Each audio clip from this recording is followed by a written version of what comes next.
السلام عليكم ورحمة الله وبركاته. ازيك يا حبايب قلبي؟ عاملين ايه؟ يا رب تكونوا بخير. والنهاردة هنعمل مع بعض حاجة حلوة كده وسهلة وبسيطة. لو انت قاعدة كده في الجو الحر ده مكسلة تقومي تخشي المطبخ، مش هتاخد منك ولا وقت خالص ولا مجهود، في مجرد ربع ساعة هتكوني جهزتي حاجة حلوة. يلا نسمي الله ونقول المقادير. معانا لفتين جلاش بالشكل ده. هنبدأ بقى نفرد الجلاش بتاعنا كده، وهنجيب صينية ومدهونة سمنة، وهنبدأ بقى نجيب كل ورقتين جلاش وهنكشكشها بالشكل ده كده.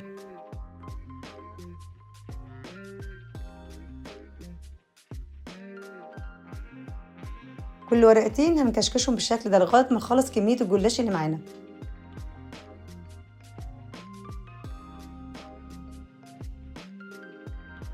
عايزة اقولك لو انت عندك جلاش مش صابح كده ومش طازة، فهو ينفع الوصفة دي.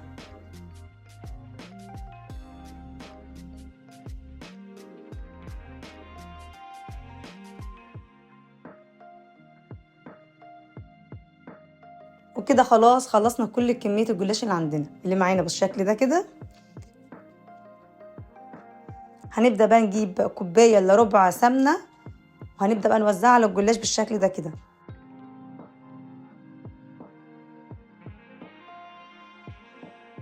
بأي فرشة عندك حاولي تدخلي السمنة في كل أجزاء الجلاش بالشكل ده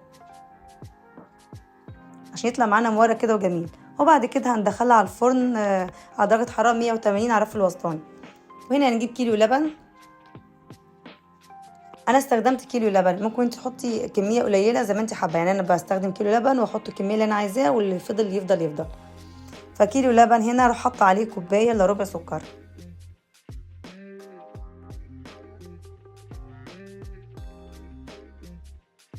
وهحط كيس فانيليا، وطبعا هدوب كل ده مع بعض.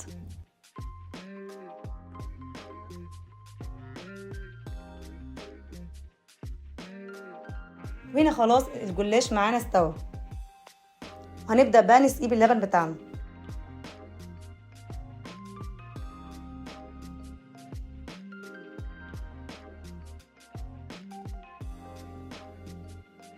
طبعا الجلاش لما يبرد معانا بيشرب اللبن ده، بس ما تكتريش كميه اللبن. بس كده خلاص هنبدا بقى ايه نزينها بقى، نحط اي نوع مكسرات عندك. انا حطيت فول سوداني،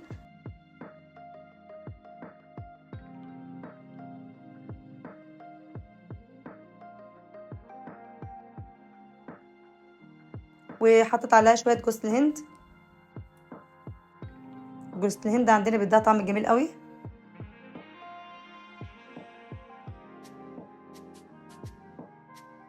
وهنا بقى هنبدأ نزينها، لو عندك صوص شوكليت او كراميل تزينيها بالشكل ده كده، تديها طعم وشكل جميل قوي بجد، تحفة، جربيها بجد.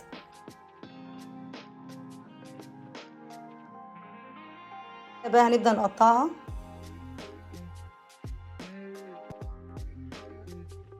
طبعا بتقطعيها زي ما انت حابة، اي تقطيعة انت حباها.